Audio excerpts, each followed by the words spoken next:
You want back? I mean, I've been saying I want on the White House card for sure. I beat Jeremy. He got to go back. I don't know what these pay cuts might be looking like, but the White House just sounded fun. Well, let us talk to the man who had a very busy back end of the week. In fact, I asked him when I saw him at BKFC, I said, hey, are you going to go to Dirty Boxing? I mean, it's your show. And he's like, I've got Halloween. I've got trick-or-treating. Well, I saw his Halloween. He might have won Halloween. The Perry family might have won Halloween for the best family. I mean, look at this. Shout out to the Perrys. I mean, this is fantastic. One of the great movies, Coco, I do believe. So it seems like he had Halloween, and he was front center at Dirty Boxing on Thursday in Nashville. Let us talk to the Platinum One, Mike Perry, who's kind enough to join us on this Monday afternoon. Hello, Mike. How are you?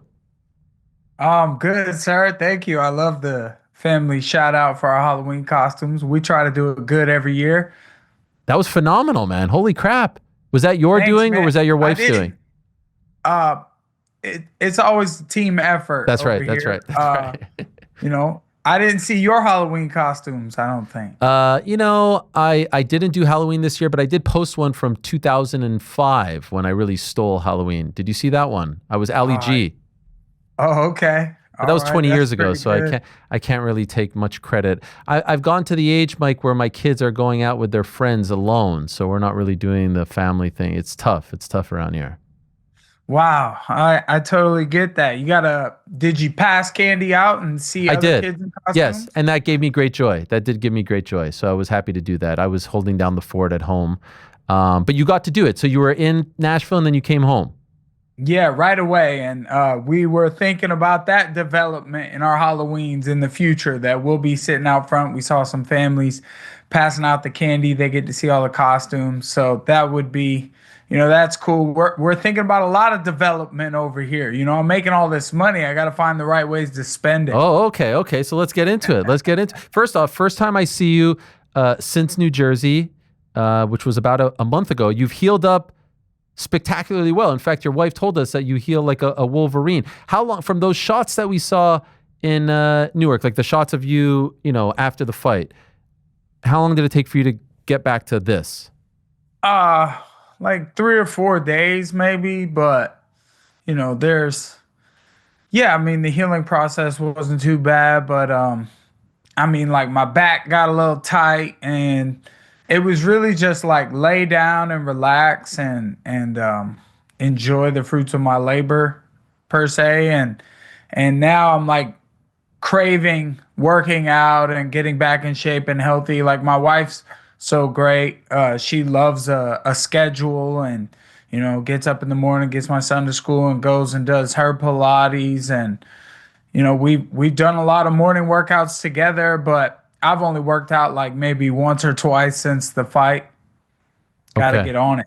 I saw someone ask you last week about the things Jeremy Stevens told me after the fight in those clips that went viral, and you didn't seem to feel too bad for him. You didn't shed much tears for him. It seemed like you were kind of... man, just got to give him a hard time. I was over here when my back was tight, like, going through shit. I'm like, damn, I won. I've said it before since back in the day. You can be wheeled through the airport as a winner or a loser after these fights. It's not just one night. It's months and months of training. I mean, I had a 12-week camp. I put my body through a lot, waking up and preparing every day, twice a day, if not more. I had to do ice baths and like over and over and over again. It's like you build your body up and up and up to the point little gaskets in the cracks start,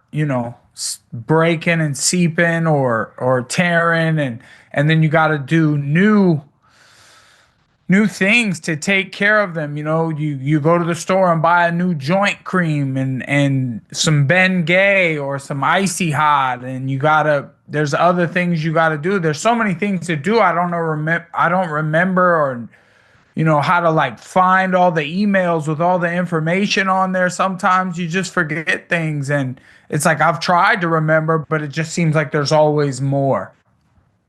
And by the way, did you watch that? Did you watch that doc that we put out? Did you enjoy it? Because you were great in it and made the whole thing, in my opinion. Without you, it wouldn't have been half as good. Thank you. Yes, I am grateful. All the, BKFC had a great story that night, and I was happy to be, the main event of it. But that's even one half of the main event. Jeremy's emotional tearing up after a good fight was a part of the story too that people like to watch because they can connect with that because they've been beat up and crying before, so they can totally understand his emotions there. And I get that. And then, to be a little bit beat up and victorious, you go through the pain, that's the other side of it. No time to sit down and weep. There's too much to organize and too much to do. And shortly after, like you said, the other night, the night before Halloween, I was in Nashville, Tennessee, turned up at DBX, having a good time watching these fighters put on a hell of a show. Got to sit front row as an owner, like front row.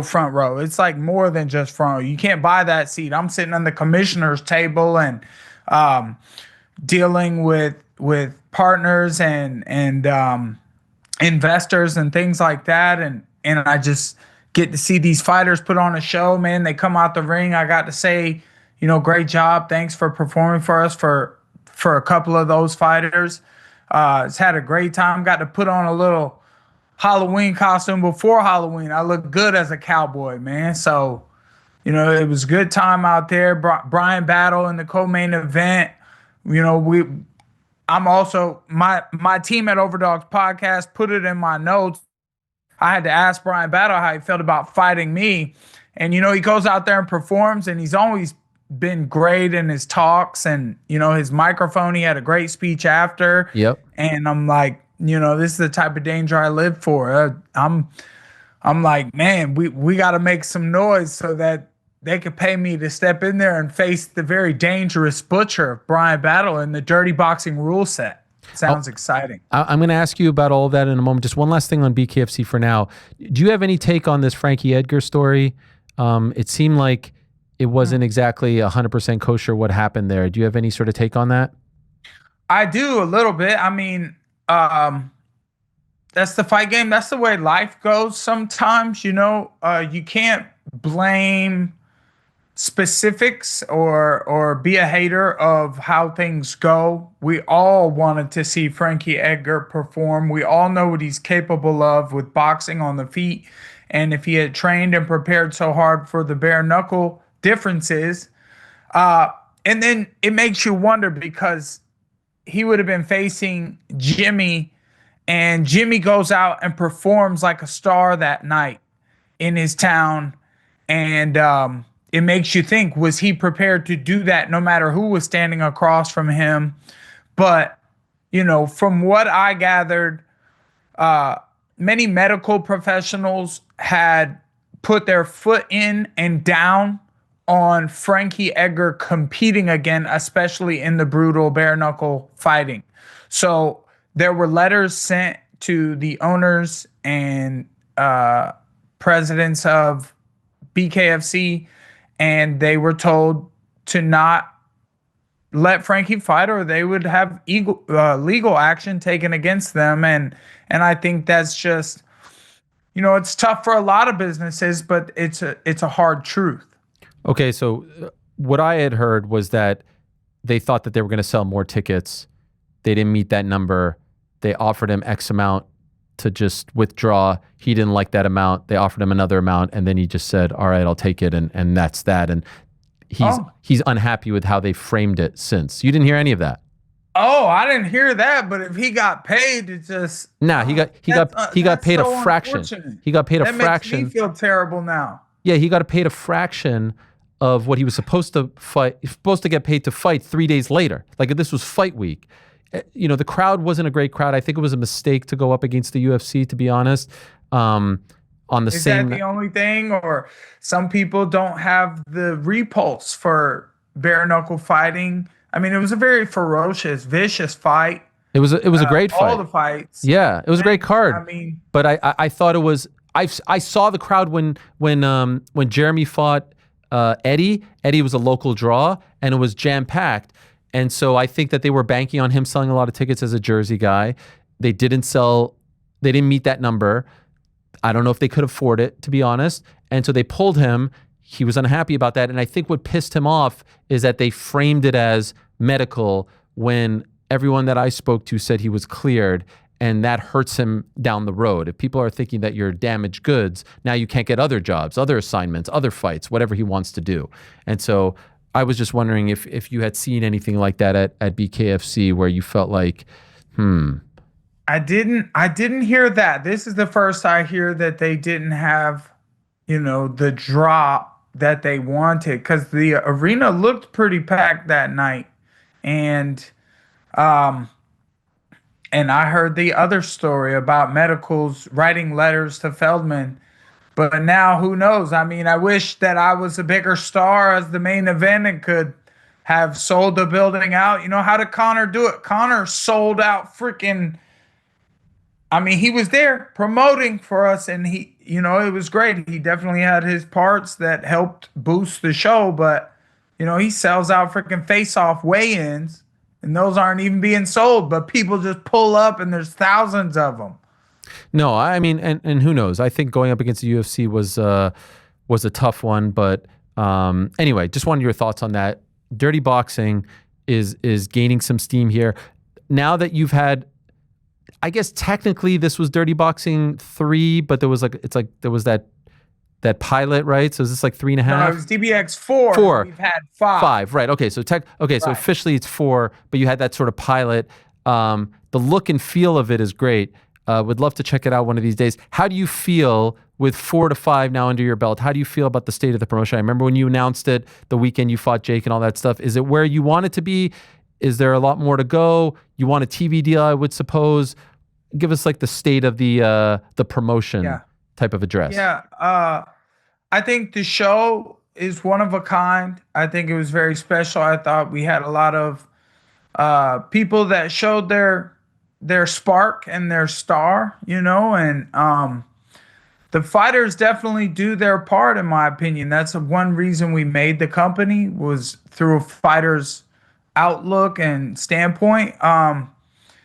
And they performed. I thought the crowd was great. We want to grow, keep getting better, sell out bigger shows. Fun time for sure. Definitely always room for growth and to get better. I could be more professional, but I was out having fun. I think a lot of the professionalism of my job is to have fun and cause entertainment around with the people that are in the area, and I try to have fun with some folks in the crowd. So, a lot of my partners in my team, they do their due diligence. If anyone wanting to get involved is not being talked to already, the world seeing these shows and these events, real fight fans watch Dirty Boxing.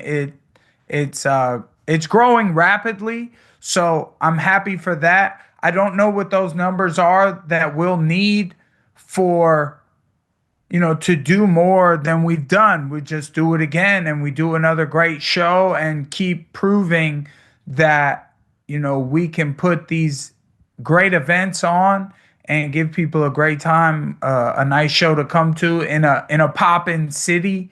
And we did it to not go up against other events on a Thursday. It's just a hot Thursday early weekend, man. We made it happen, and I like Thursday for you guys. I had a good time. I like Thursday for you guys, or like for you not to compete with the other combat sports, like to try to own your own day. I don't know if Thursday's the best day. You're going up against football during the season, but that's going to come to an end in a couple of months. But I do like you guys kind of owning a day, and it felt like everyone was talking about it Thursday night and Friday with all the great clips that came out. Do you think? I think, I was talking to Abe, your manager. If I was running a promotion, I would have signed Gable Stevenson yesterday. Yesterday. Like if I'm PFL, this is the type of guy that I'm trying to get to before the UFC, because it seems inevitable that he would want to be in the UFC and be in a UFC title contendership and all that stuff. Do you think he's ready for that? Or do you think he would be best served taking a few more of your fights, some LFA fights, et cetera, et cetera? It was great to have Mick Maynard in the house. Oh, yes. UFC, sitting at the table with Johnny Bones. We are well connected, and we're all big fans of combat sports. We love a good fight night. I mean, we haven't lived without it probably in the last 15 years at least. We watch fights every weekend. That's what us and a lot of our fan base does. And, so having big names in the house like Mick Maynard, our main event, Gable Stevenson had, talked to him in his post-fight speech, told him how he'd love a bigger challenge in the big show in the UFC. I was definitely throwing my name in the hat at Mick What does that mean? What does that mean? Your name in the hat. to You want draw back in? your boy back in, man. You want back? I mean, I've been saying I want on the White House card for sure. I feel like you come to America. Everyone wants on that. Get on. I feel like I'm a very exciting fighter that would love to fight at the White House with the country flag representing, dog. But I feel like you got a good thing. You could bounce around here, there. You could do your own fun things. Why do you want to go back? Okay. And are you just saying White House, or are you actually interested in going back? I mean, I'm a tough fighter. I'm very interested in it. I mean, because it's always something I thought about as far as, back in the day when I knew that I wanted to go towards the UFC from watching Pride and UFC guys go back and forth, Rampage and Vandalay. I mean, I think about all these old school fights in my head of what made me get into fighting. And that was what they did back in the day. They went back and forth like that. And I bounced out. I beat Jeremy. He got to go back. I don't know what these pay cuts might be looking like, but the White House just sounded fun. I heard some numbers somebody was talking about and was like, well, I'm not asking for that. So I'd be a fun draw on the card representing USA. You talking about the $30 million offered to John to fight Tom? No, that's not even what I'm talking about. I'm talking about C-Mac going for $100 million. He said he'll do it for $100 million. Well, okay, buddy.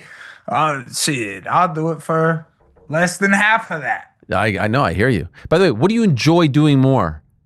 Bare knuckle fighting? I haven't gotten to do full fighting in a while. But what do you have more fun in? Bare knuckle or MMA? Now that you've done both. I mean, the last time I trained MMA was with Dylan Dennis, and I just focus on my punching and my boxing because that's what I do now. I just box, and whether it's bare knuckle or not, it's just throwing hands. And even DBX, throwing hands with elbows. I'm looking at DBX rule set. I'm like, I'll hit somebody with some elbows again. UFC's got elbows. Let me get back on practicing, watching out for the kicks. And I had a good ground game at one time. Sure. So, how does that work, by the way, with DBX? Because you're a co-owner, right? So who would make you the offer? Right. I make myself the offer. Yeah. How would that work? Is that a tax write-off? I don't know. Use that.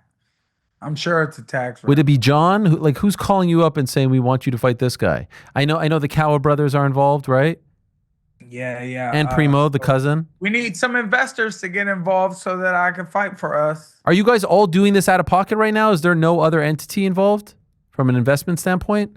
I mean, yes, there is. There are some losses on the K1, so we're definitely investing in ourselves and the belief in the striking of this sport and just that entertainment value of having its own lane as well. Small gloves, boxing with elbows, it's one of a kind.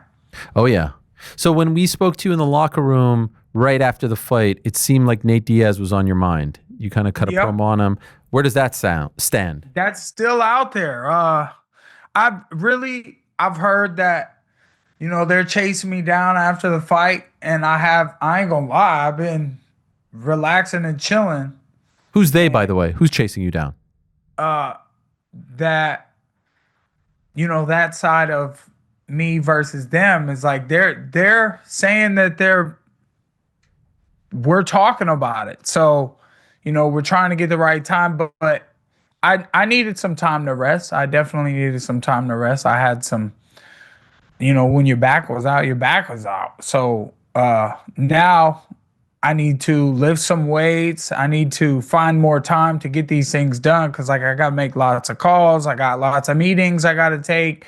Half of it is networking and talking to the right folks. So, with all these conversations, and then I got to lay down for 5 minutes in between everything that I do. I got to go lay down and catch up through texts or emails, things like that. It's just constantly something I could be working on, as well as, diving back into camp and preparing my body for another high level performance because you got me on 12 weeks. That was the last event in bare knuckle, and I would only want to perform at my best, given that anything can happen in fights, and you want to be well prepared for it. I don't think this is a bare knuckle fight. So would this be a Misfits fight? That's a good question. I don't know the promotion we're talking about. I know we would like to, I would like to offer to Nate Diaz to fight me in DBX. Ooh. I think that's a good spot for that fight. But if he would prefer it be boxing, he did a boxing match against Jorge Masvidal. Masvidal is always a great striker. Masvidal is a legend in MMA. Has won a ton of great fights. And, what was that under? What banner was that under? It was they're getting sued or whatever. I don't know. Yeah, FanMio was under. That was FanMio. So it was a that co-promotion. Yeah, it was a co-promotion also with the Real Fight Inc. His promotion as well. But I think FanMio were the ones that were putting up the money. We do have Mams, by the way, Mams Taylor of Misfits coming on right after you, so we can ask him. Shout out to Mams, bro. If Misfits wants to get that fight in, I don't know if they're in talks with that matchup at all. I know that the Kawas are speaking with probably Real Fight Inc. And whatever their other option is. I'm just, me and the Cowards are just waiting for the right time to say that it's time for me to prepare for that. Once we get, obviously a venue and an idea of time frame to prepare. So, that's a good question that I guess I should hit up my boy and ask after this, how is it going to come together? If Mams wants to throw it, then he can't offer me that money that he's offering me to face Darren Till. I'll tell you that now. That's why we tried to get Darren Till to come on this side. He asked me to box Darren Till, but from what I remember, we weren't close. Would that be his next fight? Like, they have this big card in December. Are they trying to get you on that one? To fight Till? Not that I've heard you talking about facing Darren. Till. Yeah. I have not been offered that. So you're saying again, in the past? Because when they offered me last time, what Ma'am said was, what I heard from my management was, we're not close, which was they didn't even say a number. They didn't even say a number. So, not coming out with a number at all or a counter offer to ours, then I'll just sit down and wait, because I'm doing a type of brutal fighting that, David Feldman is working on really hard with BKFC. I ain't gonna lie, the BKFC has totally changed my life, and I have changed my life with the BKFC style of fighting. The bare knuckle fighting is very brutal, and it has its set core fans, and I hope I'm growing new fans with it who, when you want to watch a fight, like mine are pretty crazy to watch. I think it's an entertaining draw in itself, especially when it's Mike Perry fighting on the headlining the BKFC. So, fighting is a weird business, and there's lots of other businesses out there. But this is my bread and butter. Fighting has always been my best business, and it's only grown. So just got to make the money work for me, figure out how to put myself in different positions. And after the fight at BKFC 82, I'm in a great position to talk about all these options. So people know they got to come at me correct. Otherwise, it's not worth my time. Man, I've been lucky enough to be at a lot of fights, to sit cage side for you versus Jeremy, and to see you like spitting out that blood, blowing it out, like you were like Triple H out there with the water, but like it was like red, and it was one of the most like violent, gruesome, insane things that I've ever seen. I mean, the heart that both of you guys displayed. The tenacity, organized violence. Yeah, it was something else. Truly. You were, but what my takeaway was, like, Mike Perry was built for this. He was born for this, not that other stuff. Like, to me, you are the face of that company. You are the face of that sport, and it's almost like it's a shame you are limiting yourself when you're fighting as a boxer or as an MMA Well, that's fighter. what rules are. That's Yeah. what rules are, right? We limit these things, but it's like, don't call me last minute to limit my abilities. Let me train for 12 weeks, depending on what the rules are going to be. So let me know ahead of time. Don't call me on 3 weeks and be like, can you do this? And I'm like, well, yeah, I ain't no bitch. I'll pull up and I'm going to fucking give it my all. But real talk, like, let me give the people the best version of myself. Let me commit to this training and know what it is that I'm going to be doing, whether there be wrestling involved or whether it be just boxing or, in bare knuckle. I can hold your head and just shovel them in there. Like when you're trying to duck and hide and shit, I can fucking hold you and hit you, and if I could throw an elbow too, shoot. No, I know. Listen, you versus Nate in boxing is fun. In MMA, it's great. In dirty boxing, it's almost perfect because I feel like it's like the middle of the two. My question is though, and this is not, I'm not trying to be rude. Can you guys afford Nate? Because you just said like you don't have investors just yet. You're at a loss. Like, he's a very expensive guy. So how would you afford Nate? Well, depending on what me and Nate were talking about with the boxing match, yes, if we wanted to make a bigger splash, is pay-per-view dead? I don't think so. I think if we had time or, I don't think it's dead, but obviously people steal streams or whatever. So I think that's a big thing that the fight leagues are going through right now is how do we afford this? Because if pay-per-view is dying, we need another platform. ESPN, holla at your boys at Dirty Boxing, man. We do it for a fraction. No, don't say that, man. Don't say that. Don't say that. Well, how big is the fraction? I didn't Oh, say. that's right. I didn't say a fraction of the UFC's 1.1 billion. Of whatever. Yeah, no, I got you. So I didn't say how big that fraction is. We got to sit down at the table and talk about pie. Okay, fair enough. 3.14, dog. Can I ask, in a perfect world, when are you fighting next? And against who? Under what rule set? Lay it out for us. Because there's so many options here. Most likely, best option, BKFC is going to come to the table with the best offer, to be honest. Okay. And, I just prepare for that. And option might be early next year. And otherwise, I'm trying to figure out, because Uncle Sam hit me harder than anybody ever hit me. So that means you're doing well. Oh, is that what that means? I mean, I guess. That's what they tell me. Or we made a mistake, but Once some mistakes can't be rectified, you just have to.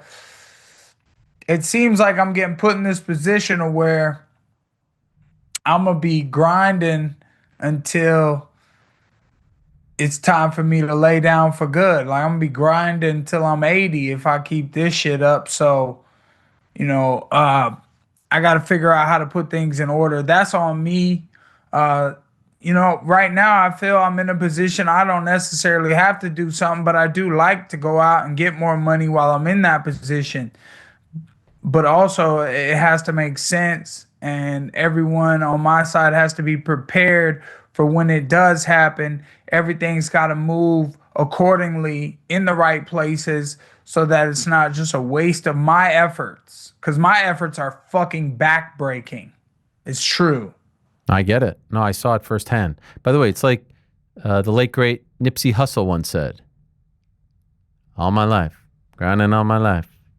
Sacrifice. Yeah, all my life, bro. Okay, I'm sorry I didn't. So, I knew it after you said it right. after that one, but yeah, grinding all my life, dog. But I ain't trying. You almost scared me. You almost made me say something that I mean no offense. No, I got you. I gotta stay grinding all my life. Yeah, well, I want my life to be long too. That's true. So you said BKFC, and who's the opponent? See that? I don't know who the opponent would be there. So if they have an idea, because Mr. Feldman said he's working on the biggest show ever, biggest possibility show ever. So whoever they want to offer me, their offer is gonna be my best offer right now. Okay. What, Jake Paul got 2 weeks left to his fight? Less than. A week? Less than, yeah. Well, I'm not in the position to I know that he said he called Nate Diaz, Francis Ngannou, if the Gervonta fight fall through, Ryan Garcia. So he's going all over the place with the weight classes. Called me 3 weeks last time. I gotta train, man. I gotta work out, lift some weights so I can be ready to face anyone, apparently, because the fight game, you never know what kind of matchup you're gonna get. And depending on investors and opportunities, like I said, BKFC probably gonna be our number one option right now. Dirty Boxing and Misfits, like I need an offer from either side. I got partners, so my partners already know I don't have an offer yet because I'm expensive too. So me and Nate need to come together, make the right fight happen for the people, and we can all grow exponentially. Mike, I appreciate it. Thank you very much. Congrats on a great event. Always great to catch up. Thank you for the time and access. A few weeks ago, you were great. I was happy to see that they upgraded your locker room. Don't mention it. Put in a word. No, I had nothing to do with it. I promise. But it was nice to see. And yeah, you were great. My favorite line of the whole thing, and I'll let you go after this, is when I was like, something to the effect of how much rapping goes on back here, and then you said a couple of bars, and it took me a second. It took me a second to understand what you were saying. Just like me with Nipsey Hussle and you over there, but then it hit. It hit real nice. Yeah. It hits nice. Real hard, man. Stay tough. Yes. Stay strong. Stay prepared to take those hits. King of violence, baby. That's go. The way of life. Thank you, Mike. All the best. Cheers, there he is. Ariel. The one and only Mike Perry. What a guy. Great week for him. Great month for him with that BKFC show and then the Dirty Boxing event this past Thursday. Thanks for watching this video. Before you go, if you haven't already, hit that subscribe button for us. Also, give us a thumbs up, leave a nice comment. These things go a long way. And while you're here, do check out the rest of the channel. We've got live shows and full interviews, clips, and a whole lot more. We're doing big things here, and we appreciate your support very much.